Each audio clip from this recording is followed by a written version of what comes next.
The day my mother died, it felt like the sky had cracked open and swallowed the sun. I was 10 years old, too young to fully grasp the permanence of death but old enough to feel the emptiness it left behind.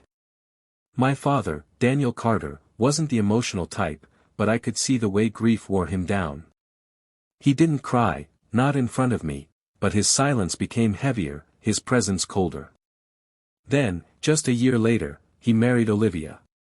She wasn't cruel in the fairy tale stepmother way, no poisoned apples or locked attics, but she was distant, indifferent.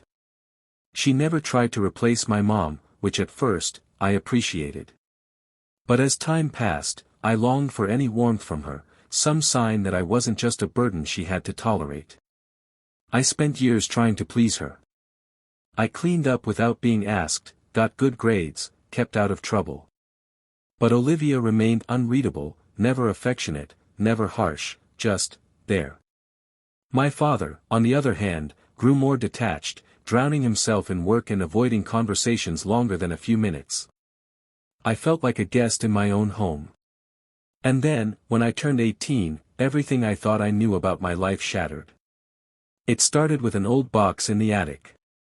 I wasn't looking for secrets that day, just a place to store my old textbooks before heading off to college. But in the back corner of the attic, beneath a dusty quilt, I found a wooden chest. It didn't look special, just an ordinary box, worn and scratched with time. But when I opened it, my heart stopped. Inside were letters.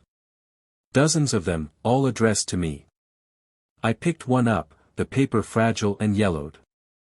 The handwriting was familiar, a script I had seen before but couldn't immediately place.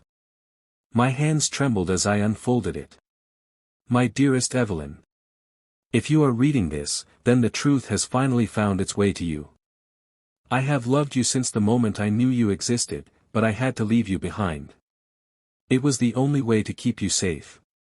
Olivia. I read the name again. And again. My stepmother's name. But that didn't make sense. My heart pounded as I dug through the rest of the letters. Some were dated before my birth, others written in the years after.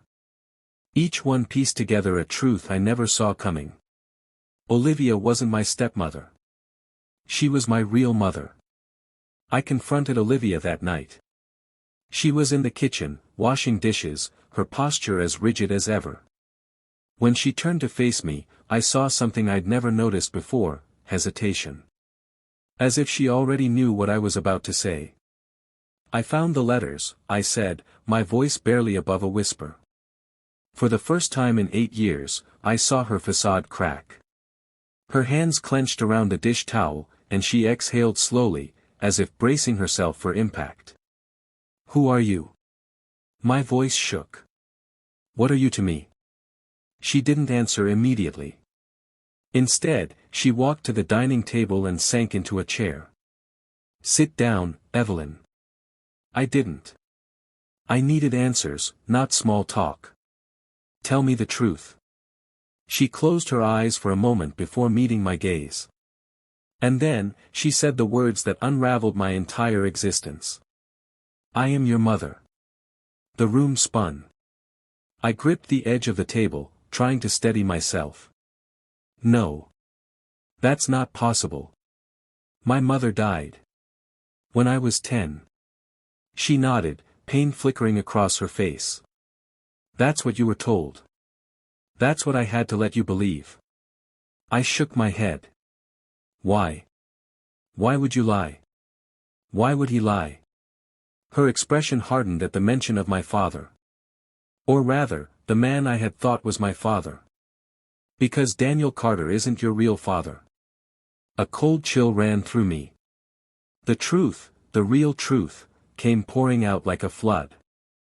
Olivia had fallen in love with a man before she met Daniel, a man named Michael Hayes. He was my biological father, but before I was even born, he disappeared under mysterious circumstances. Daniel had stepped in, offering Olivia stability, a name for her unborn child. But their marriage was never real, it was an arrangement, a way to protect me from the people who had been after my real father. And then, when I was 10, something happened. Something dangerous.